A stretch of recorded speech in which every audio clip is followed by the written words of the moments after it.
Bonjour à tous et bienvenue dans ce nouveau format tout court, tout réduit et qui vous est spécialement dédié. En fait, je me suis rendu compte que beaucoup d'entre vous me posaient régulièrement des questions auxquelles je pouvais pas répondre avec la chaîne directement. C'est pour ça que je reviens avec vous avec ce nouveau format express pour répondre aux grandes questions existentielles que vous pouvez vous poser. Et pour ce premier épisode, je vais répondre à la question que vous m'avez tous posée, votre question existentielle. Quelles études faire après le bac? Donc vous vous retrouvez dans cette situation, vous venez d'avoir votre bac, bravo, félicitations, mais maintenant grande question, merde, qu'est-ce que je vais faire? Mais avant toute chose, avant de décider quel cursus choisir, la grande question que vous devez vous poser, art plastique ou art appliqué? Si tu aimes le dessin, la peinture, la sculpture, la photographie, la vidéo, le son, ça sera art plastique. Par contre, si tu es plus graphisme, illustration, design, art appliqué.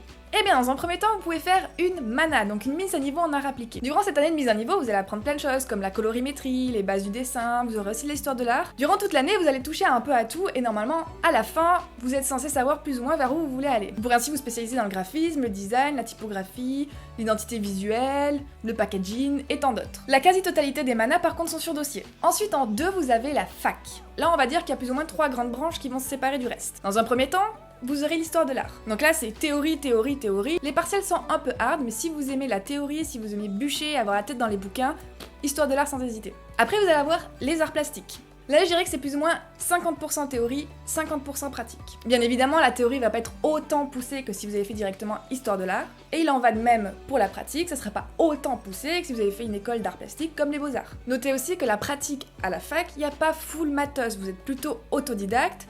Il n'y a pas d'atelier ni de spécialisation en général. Et en 3e, pour la fac, vous avez aussi art appliqué, car quelques facs proposent ce cursus-là. Et en 3e choix, du coup, vous avez les écoles. Que ce soit art plastique ou art appliqué, c'est vous qui décidez où vous voulez aller. Pour les écoles, il y a généralement un concours. Il n'y a pas de recette miracle pour les concours. J'ai vu des gens qui ont réussi post-bac, des gens qui ont préparé pendant 2 ans et qui ont échoué. J'ai envie de vous dire, allez-y au talent. Pour les écoles, je dirais que c'est plutôt 2 tiers pratique, 1 tiers théorique. À savoir aussi que du coup, forcément, la théorie est plus survolée qu'en art plastique ou qu'en histoire de l'art. Donc si vous avez envie de vous spécialiser dans un médium ou une technique spécifique, il n'y a pas à hésiter, c'est l'école qui va être le mieux pour vous. Et bien évidemment, vous n'êtes pas obligé de faire des études non plus, vous pouvez être autodidacte. Au final, ce qui compte, c'est pas d'avoir un parcours classique ou hétéroclite, c'est juste de faire ce que vous voulez.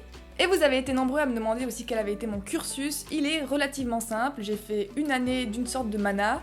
Après j'ai fait une licence art plastique, après pendant mon 1 an art plastique j'ai aussi fait une année de beaux-arts et après j'ai fait mon M2 et voilà. Ce nouveau mini format express est terminé, alors n'hésitez pas à utiliser l'espace commentaire pour poser les questions que vous aimeriez que je traite dans les prochains épisodes. Pour vous donner un ordre d'idée, par exemple on m'a beaucoup demandé comment faire une analyse d'œuvre d'art ou comment répondre à un sujet plastique. Ce sont toutes ces choses et toutes ces questions auxquelles je répondrai ici dorénavant. En tout cas j'espère que ça vous plaît, que ça vous intéresse et que ça vous aide quand même un minimum un petit peu. Salut!